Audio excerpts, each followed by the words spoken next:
গরমে আমাদের সকলের মন চাইছে পাহাড়ে গিয়ে স্বস্তিতে দু একটা দিন কাটিয়ে আসার। তবে পাহাড়ের ঘিঞ্জি এরিয়া আপনাদের অনেকের পছন্দ হয় না, বেশিরভাগ জনই অফবিট চত্বর খোঁজেন। আজকের এই ভিডিওতে আমি আপনাকে সন্ধান দেব অপূর্ব সুন্দর প্রকৃতির মাঝে এক অফবিট হোমস্টের, যেখানে গিয়ে আপনারা কয়েকটা দিন শান্তিতে কাটিয়ে আসতে পারবেন এবং যেখানকার মনোরম প্রকৃতি আপনাকে মুগ্ধ করবেই। চলুন তবে অফবিট সিটং। এই সিটং চত্বর পৌঁছতে আমাদের রয়েছে প্রায় 3:30, কেননা আমরা শিলিগুড়ি থেকে স্কুটি করে এই পুজান হোমস্টে এসেছি। এই হচ্ছে পুজান হোমস্টের প্রবেশ পথ এবং তারপরে ডান দিকে এই হচ্ছে মেন বিল্ডিং চত্বর, যার মধ্যে রয়েছে টোটাল 12টি রুম। শিলিগুড়ি থেকে আমাদের আসতে সময় লাগলো প্রায় 3.5 ঘন্টা। এই হচ্ছে হোমস্টের প্রবেশ পথ এবং তারই এপাশে রুমগুলি। এই পথে আগিয়ে গিয়েই আমাদের যে বড় রুম রয়েছে সেটি। সিঁড়িপথে উপর দিকে উঠতে হবে। সিঁড়ি পথে উঠে আসার পরে এ হচ্ছে ড্রয়িং রুম, খুব সুন্দর ডেকোরেশন করা, কাঠের ডেকোরেশন, দারুণ লাগছে। এপাশে রয়েছে টেবিল চেয়ারে বসা বন্দোবস্ত এবং এপাশ থেকে খুব সুন্দর ভিউ রয়েছে। এই দেখুন অনবদ্য ভিউ। এই ফ্লোরে এপাশে রয়েছে 3টে রুম, তার মধ্যে আমাদের বরাদ্দ রয়েছে 104 নম্বর রুম। আচ্ছা, এটি হচ্ছে ডবল বেড, দুজন শেয়ার করে থাকাই যায়, কিন্তু কুইন সাইজ বেড। এটি হচ্ছে double bed, king size bed. এই রুমে 4 জন অনায়াসে শেয়ার করে থাকা যায়। এপাশে জামা কাপড় রাখার বন্দোবস্ত। রুমের ডেকোরেশন দারুণ ডেকোরেশন, একেবারে এক কথায় ডিলাক্স রুম। রুমের এপাশে রয়েছে বড় জানালা, যেখান থেকে বাইরের ভিউটা অনেকটা এইরকম। এপাশে রুমের সঙ্গে রয়েছে অ্যাটাচ টয়লেট।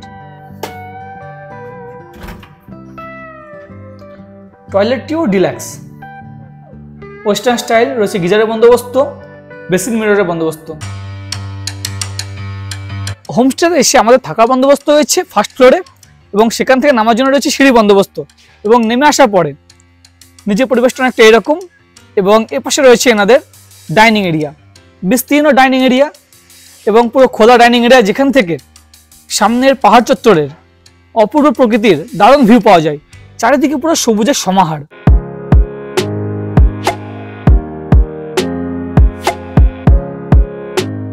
হোমস্টে যেহেতু আমাদের পৌঁছতে হয়েছে একটু বিকেল, সেই কারণে খাবারগুলি বুঝতে পারছেন যে শীতের জায়গায় ঠান্ডা হয়ে যাবে, পুনরায় গরম করে তারপরে আমাদের দেওয়া হলো। আজকে দুপুরে খাবারে রয়েছে এপাশে ভাত, তার সঙ্গে এখানে দেখতে পাচ্ছি আলু ভর্তা দিয়ে দিয়েছে, পেঁয়াজ লঙ্কা রয়েছে, এপাশে সালাড রয়েছে, শসা গাজর ইত্যাদি দিয়েছে। এটা একটি সবজি দিয়েছে, আলু এবং ভেন্ডির একটি সবজি। এদিকে রয়েছে ডাল এবং তার সঙ্গে মাছ দিয়েছে।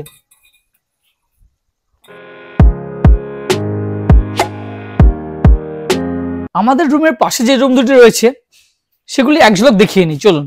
যথেষ্ট বড় রুম এবং আমাদের রুমের মতোই এই রুমেরও একই রকম ডেকোরেশন, উডেন ডেকোরেশন। এপাশে রয়েছে ডবল বেড, এপাশেও ডবল বেড। মোটের উপরে এই রুমে কিন্তু আপনারা চাইলে 4 জন তো অনায়াসে শেয়ার করে থাকতেই পারবেন। এপাশে রয়েছে 106 নম্বর রুম। রুমে প্রবেশ করার পরে যেটা লক্ষ্য করবেন রয়েছে king size bed, double bed, যেখানে 2 জন অনায়াসে শেয়ার করে থাকাই যায়। এপাশে রয়েছে একটা সিঙ্গেল বেড, অর্থাৎ এই রুমে 3 জন অনায়াসে শেয়ার করে থাকা যাবে।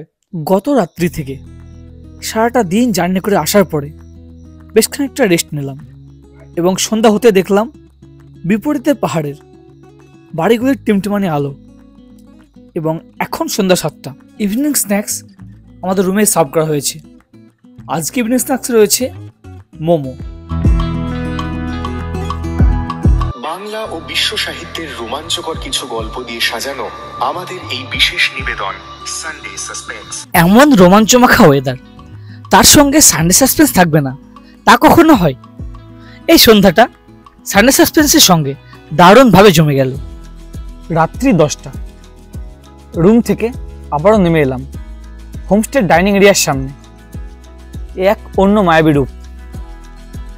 এখানে সুন্দর করে লেখা রয়েছে আই লাভ সিটং এবং তারই পিছনে দেখেছেন তো দুপুরে ডাইনিং এরিয়া, বিস্তীর্ণ ডাইনিং এরিয়া।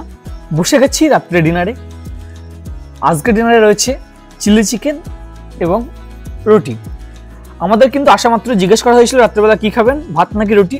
তো আমরা রুটিটা বলেছিলাম, এবং চিলি চিকেন ছাড়াও কিন্তু চিকেন কষা অপশন রয়েছে, আপনারা সেটাও নিতে পারেন। Good morning from Sittong. সিটংয়ের পূজন হোমস্টে থেকে আপনাকে স্বাগতম। পাহাড়ের যে কোনো হোমস্টে এলেই যেটি সবচেয়ে দর্শনীয় সেটি হচ্ছে সেই হোমস্টে সাজানো গোছানো বিভিন্ন ফুলের গাছ, যা দেখে আপনার চোখ জুড়িয়ে যাবে। এদিকে তো রয়েছে এনাদের ডাইনিং এরিয়া, এবং ডান দিকে এপাশে রয়েছে বিভিন্ন রান্নাঘর চত্বর। অ্যাকচুয়ালি বেশ খোলামেলা পরিবেশের মধ্যে একটি দুর্দান্ত হোমস্টে রয়েছে, প্রচুর এরিয়া। আমার পিছন দিকে যে বড় বিল্ডিংটি দেখতে পাচ্ছেন, এই বিল্ডিংয়ে রয়েছে টোটাল 12টি রুম, এবং এখানে কিন্তু আপনারা যারা কাপল আসবেন, সেপারেট থাকতে চান, তার জন্য রয়েছে 2টি কটেজ, সেটিও দেখাবো। এপাশে রয়েছে 2টি চৌবাচ্চা, এখানে কিন্তু এনারা নিজস্ব মাছও চাষ করে থাকেন। এছাড়া এপাশে কিন্তু বিভিন্ন অর্গানিক ফার্মিংও চলছে, এপাশে কলা গাছও রয়েছে।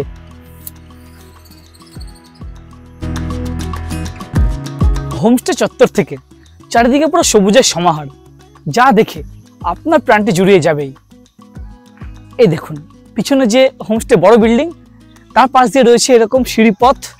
সে পথে আমরা আগে চলেছি হোমস্টের যে 2টি কটেজ রয়েছে সেই কটেজের দিকে। যাওয়ার সময় দেখতে পাচ্ছেন রাস্তার দুপাশে রয়েছে বিভিন্ন ছোট ছোট ফুলের গাছ, পাহাড়ি ফুলের গাছ, যা দেখতে বেশ লাগছে। এবং আমরা এসে পৌঁছে গেলাম অ্যাপ্রিকট গাছের সামনে, আলু বোখারি যেটাকে বলে। এই দেখুন বিভিন্ন ফলও ধরে রয়েছে, এটি কিন্তু আরো বড় বড় সাইজের হয়। আপনারা যারা হানিমুন কাপল বা কাপল আসছেন, একটু সেপারেট ভাবে থাকতে চান, তেনাদের জন্য কিন্তু হোমস্টে তরফ থেকে রয়েছে এরকম সেপারেট 2টি কটেজ। দেখতে পাচ্ছেন আমার পিছনে, আমি চলে এসেছি কটেজ এরিয়াতে। এখানে রয়েছে 2টি কটেজের আলাদা আলাদা রুম, একটি রুম আপনাকে দেখাবো, তবে এখান থেকে সামনের যে ভিউ সেটি একটু দেখিয়ে নিই। এই কটেজ চত্বর থেকে সামনের দিকে যতদূর চোখ যাবে সবুজের সমাহার। নিচে দেখতে পাচ্ছেন একাধিক চাষবাস, একাধিক জিনিস চাষ হচ্ছে। আচ্ছা, এপাশে রয়েছে আমলিশ, তার নিচে রয়েছে চা গাছ, ওদিকে ভুট্টা চাষ হচ্ছে, এদিকে বিভিন্ন গাছপালা। এনাদের কিন্তু গ্রিন হাউসও রয়েছে। নিচে কটেজের একটি রুম এক ঝলক দেখিয়ে নিই। এই দেখুন এখানে রয়েছে 2টি আলাদা আলাদা বেড, এপাশে double bed, queen size bed, এটি king size bed, double bed, 4 জন অনায়াসে শেয়ার করে থাকতে পারবেন। এপাশে রয়েছে বেসিন মিরর এবং অবভিয়াসলি অ্যাটাচ টয়লেট। কটেজের সামনে এই যে বারান্দা, এই বারান্দাতে বসেই কিন্তু আপনার সন্ধ্যা থেকে রাত পর্যন্ত কিভাবে কেটে যাবে আপনি বুঝতেই পারবেন না। এই হোমস্টে আমরা তো পৌঁছেছি স্কুটি নিয়ে, সেটা তো আপনাকে জানিয়েছি। তবে আপনারা যেনারা শেয়ারে আসার চিন্তা ভাবনা করছেন, এখানে শেয়ারে আসতে চাইলে দুভাবে আসতে পারেন। এক, শিলিগুড়ি থেকে শেয়ার গাড়িতে আসতে পারেন মংপো, এবং মংপো থেকে কিন্তু এই সিটং হোমস্টে পর্যন্ত শেয়ার গাড়ি চলে। এছাড়া আপনারা মংপো থেকে গাড়ি রিজার্ভও করতে পারেন। শিলিগুড়ি থেকে মংপো অবধি শেয়ারে নেয় 200 টাকা, এবং মংপো থেকে যদি গাড়ি রিজার্ভ করেন, সিজন অফ সিজনে ডিপেন্ড করে, অফ সিজনে 500 বা সিজনে ম্যাক্সিমাম 1000। এবং কিন্তু আপনারা যদি মংপো থেকে শেয়ারে আসেন, সেক্ষেত্রে হোমস্টে অবধি মাত্র 60 টাকা নেবে আপনার শেয়ারে। এছাড়া যদি আপনারা মনে করেন যে কার্শিয়াং হয়ে আসবেন, কার্শিয়াং হয়ে আসতে পারেন। শিলিগুড়ি থেকে কার্শিয়াং চলে আসুন শেয়ারে, এবং কার্শিয়াং থেকে সিটংয়ের শেয়ার গাড়ি রয়েছে, শেয়ারেও আসতে পারেন, বা কার্শিয়াং থেকে গাড়ি রিজার্ভ করেও আসতে পারেন। আপনারা যারা শিলিগুড়ি থেকে সরাসরি সিটংয়ের এই হোমস্টে পূজান হোমস্টে আসতে চাইছেন শেয়ারে, সেক্ষেত্রে কিন্তু শিলিগুড়ির চেকপোস্ট চত্বর থেকে বেলা 2টোর পর থেকে 2টো থেকে 4টে অবধি কিন্তু শেয়ার গাড়ি রয়েছে। তবে সেটি আমার ক্ষেত্রে মনে হলো একটু যেন কেমন ব্যাপার, কারণ আমরা যারা শিলিগুড়ি পৌঁছাই সকাল সকাল পৌঁছাই, তো সেই কারণে একটু চাপ হয়ে যাবে। তো আপনারা শেয়ারে আসতে চাইলে আমি বলবো মংপো হয়ে আসুন বা কার্শিয়াং হয়ে আসুন, সুবিধা হবে। এছাড়া অ্যাকচুয়ালি সিটং চত্বর বা অফবিট চত্বরগুলি প্যাকেজ ট্যুর হয়ে থাকে, আমি তো ডেসক্রিপশনে নম্বর দিয়ে রাখছি, আপনারা সরাসরি কন্ট্যাক্ট করে নিতে পারেন। সিটং ছাড়াও একাধিক অফবিট চত্বর নিয়ে আপনারা প্যাকেজ ট্যুর অ্যারেঞ্জ করতে পারেন। পাহাড়ে এসে পাহাড়ি পাকা কলা,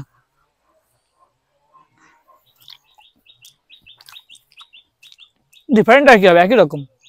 পাহাড়ি আরেকটি ফল নিবাড়া, যদিও এটা এখন কাঁচা, পেকে গেলে লাল হবে এবং খেতে নাকি মিষ্টি। এরকম বিভিন্ন পাহাড়ি গাছপালা, ফল টল গাছ রয়েছে। এদিকে আমি দেখতে পেলাম যে অরেঞ্জ গাছও রয়েছে। এই দেখুন এদিকে কমলালেবু গাছ রয়েছে, যদিও এখন আমরা চলে এসেছি মেতে, তো এখন তো কমলালেবু থাকার কথা না। যদি আপনারা অক্টোবর নভেম্বরে আসেন, সেই টাইমে কিন্তু এখানে কমলালেবু পেয়ে যাবেন।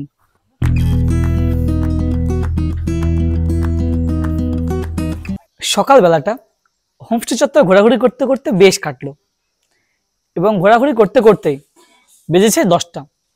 এখন বসে পড়েছি ব্রেকফাস্ট টেবিলে। আজকের ব্রেকফাস্টে আমাদের দিয়েছে ব্রেড বাটার, তার সঙ্গে অমলেট দিয়েছে, এদিকে আলুর তরকারি, নর্মাল পরোটা, আলু পরোটা।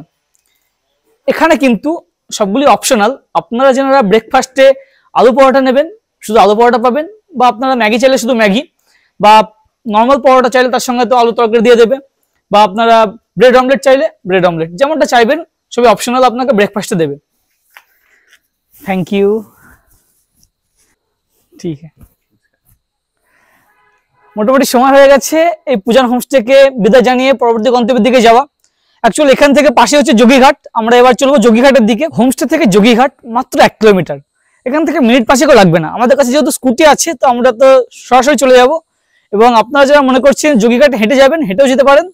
হোমস্টে পাশে সাইটসিং রয়েছে, আর এছাড়া কিন্তু একাধিক সিটং চত্বর সাইটসিং করতে পারেন। হোমস্টে থেকে গাড়ি বন্দোবস্ত থাকবে, সেটা আপনারা নিশ্চয়ই কথা বলে নেবেন।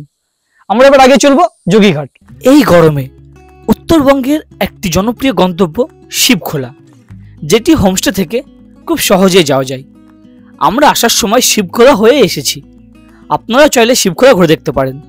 এছাড়া রয়েছে আহালদারা ভিউ পয়েন্ট এবং যোগীঘাট। আমরা এখন চলেছি যোগীঘাট। এই যোগীঘাটে রয়েছে একটি প্রসিদ্ধ ব্রিজ, আইকনিক ব্রিজ। এই ব্রিজ আপনারা একাধিকবার দেখেছেন, আমিও দেখেছি, এবং আমার অনেকদিন থেকে ইচ্ছে ছিল যোগীঘাট চত্বর আসার, তবে সুযোগ হয়ে ওঠেনি। বর্তমানে চলে এসেছি হোমস্টে থেকে মাত্র 3 মিনিটের মধ্যেই যোগীঘাটের এই ব্রিজে। এখানকার পরিবেশ আজকে একেবারে অনবদ্য, খুবই মনোরম পরিবেশ, এবং আচ্ছা ভাব আছে যেহেতু, সেই কারণে আরো বেশি ভালো লাগছে। হালকা মৃদু হাওয়া দিচ্ছে, বেশ সুন্দর লাগছে। মের আজকে 6 তারিখ। এই 6 তারিখেও যোগীঘাটে নেমেছে প্রচুর টুরিস্টের ঢল। যোগীঘাটে আমার পিছনে দেখতে পাচ্ছেন রিয়াং নদী। সিটং চত্বরের সাইট সিনের অন্যতম প্রধান অংশ হচ্ছে রিয়াং নদীর সৌন্দর্য এবং এখানকার মনোরম প্রকৃতি এবং এখানকার সিনেমাটিক ভিউ। চারিদিকের যে অসামান্য প্রকৃতি তা আপনাকে মুগ্ধ করবে, এবং আপনারা যদি একটু প্রস্তুতি নিয়ে আসেন রিয়াং নদীর স্বচ্ছ জলে আপনারা চাইলে স্নানও করতে পারেন। দারুণ প্রকৃতি। যেহেতু টুরিস্টের আনাগোনা রয়েছে, সেই কারণে এই যোগীঘাট চত্বরে রয়েছে একাধিক দোকান, যেখানে আপনারা বিভিন্ন পাহাড়ি খাবার দাবার, মোমো বলেন, ম্যাগি বলেন, থুকপা বলেন, বিভিন্ন পাহাড়ি খাবার দাবার পেয়ে যাবেন।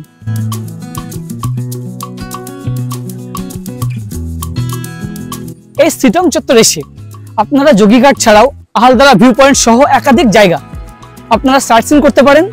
তবে আমরা এবার যোগীঘাট চত্বর থেকে চলে যাব লেপচা জগৎ। সেই কারণে এই ভিডিওটি এ পর্যন্তই। ভিডিওটি আপনার কেমন লাগলো অবশ্যই নিচে কমেন্ট করে জানান। সাথে থাকুন, দেখতে থাকুন, এবং চ্যানেলটা এখন সাবস্ক্রাইব না করে থাকলে আজই সাবস্ক্রাইব করুন। আশা করি আপনার উপকারী হবে। অনেক ধন্যবাদ।